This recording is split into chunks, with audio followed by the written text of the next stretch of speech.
Hello everyone, welcome to Chasing a Murder. Before we get started, take a moment to like, subscribe, and hit the notification bell if you would like to have notifications when we have new uploads. So today, I wanted to cover a story that we don't know much about simply because I believe the police, well, they're trying to be careful so that they can capture what they are claiming a kidnapper and an abductor is on the loose. In fact, this happened in Hoover, Alabama. July 13th, it was a Tuesday night, a bit after 9 o'clock, when this 25-year-old Carlee Russell was on her way to pick up food after getting off of work for her and her mother. She had finished her shift around 8:20 p.m. that day. On her way to get that chicken roll-up for her mother, she's driving on I-459 South when she notices a small child of the ages between 2 and 4. She seemed to think that this child was walking alone on the side of the highway, guys, at nighttime. She comes back to this area, and you can see it in the video I'm fixing to show you how she kind of rides down the safety lane. She has her hazard lights on, and it appears that she is searching for something. She reaches the area that she's looking for, and it's around 9:34 p.m. that night that she calls 911. Russell says she's near the mile marker 11 on that highway. At some point, she's also talking to a family member. She hears Russell ask a child if they are okay, but she doesn't hear the child respond. Instead, she hears Russell scream. The family member on the other line said that it seemed like the phone had dropped and that they could hear the background noises of vehicles passing by. In this video I'm about to show you, you will see her car ride down that safety lane. As it stops, you'll notice that Miss Russell will get out of the driver's side and walk towards the back of the car and back to the other side. And here's the thing. A lot of people are trying to figure out, is this a hoax? As far as like using a child as bait in order to draw someone in. You wouldn't have thought that there would be cameras on the main highway, but guess what? There was. So surprise to that person, whoever did this to Russell. The thing that is really interesting here is the fact that she's not there, but probably 3 to 6 minutes before finally the police arrive. Miss Russell is nowhere in sight. Her car is still running. One of the doors are open. They find her phone on the ground. They find, allegedly anyways, her purse and her wig still in the car. So here's that video. So here you can see Miss Russell is driving down the side of the highway. As she approaches the certain area that she's looking for, she stops the car.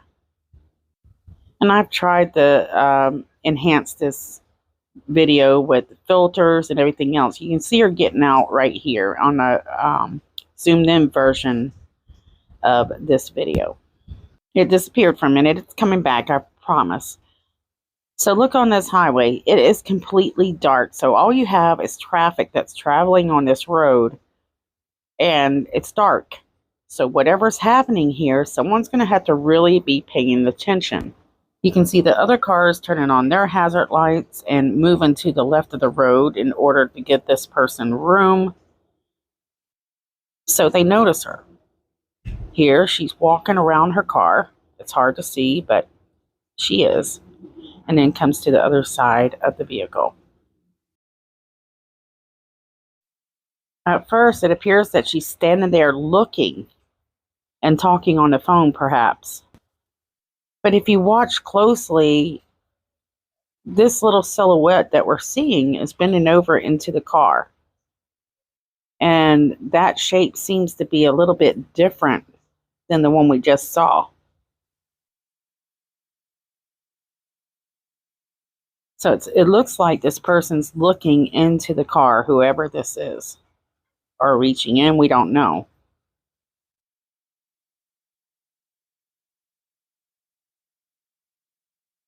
I slowed it down here for you guys so you can see it. So you have this trucker that's passing by about right here, And according to information on the news, a trucker or a witness says that they see a man, a tall, dark man in khakis, leaning into the car. So could that be him that we're watching right there? To me, the shape seems a little different, so I guess it's a possibility.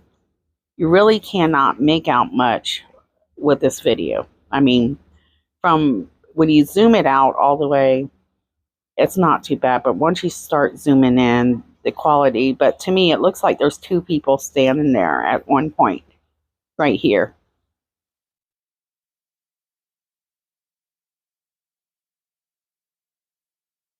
So I will leave this up for you guys to watch. But you know, family members say that she show up on the porch at their house. She doesn't call 911. She shows up at the porch,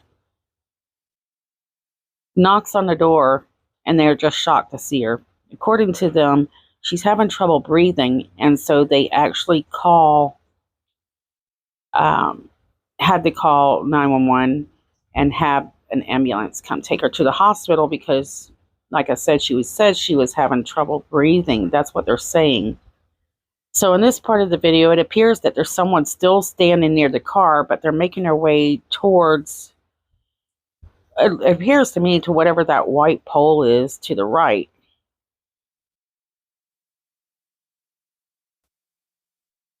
So she was treated and released at the hospital. You can see there's someone standing right there. And this, it's hard to see. All you can see is a silhouette. Someone is walking there, but you can't really make out what's going on. Now, there's a few people that were claiming that this might have been something she made up, but I really don't think that's the case, because after viewing this video, you can see there's another trucker going by there. So we don't know if that's the witness or the one before, because the silhouettes are not showing up as well right here. But the one silhouette that we seen looking into the car, according to that witness, they seen someone looking into the car. But you can see how quick the police come up. She's not gone long. Now, according to other articles written, they're saying that there were tire tracks that they discovered, but since it hadn't rained, they couldn't figure out what kind of tire tracks they were. But this is insane. I mean, this girl was just there, just not long ago. So this is the part where we're watching where she kind of disappears. This video is the slowed down video, and we're looking in closer, trying to see what we can find here. So it appeared that whoever it was, somebody was wearing something possibly red and maybe black dark pants. It's just really hard to make out. But from here on, you can tell there's no silhouettes really showing up as much. They just disappeared. Now, a few days later, the family is saying that, you know, they're going to come out and they're going to share what happened in the future.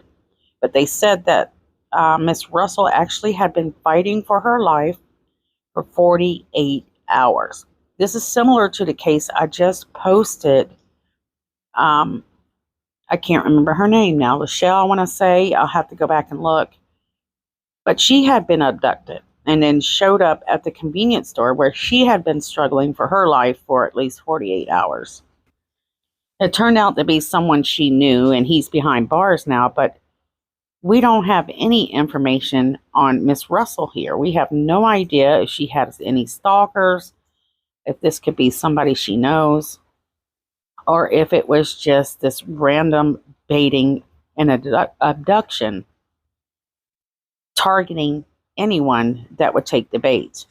You know, they say abductions, they're rare. So see here, the police are there. It's not even but a minute, 2 minutes or less, and she's just gone.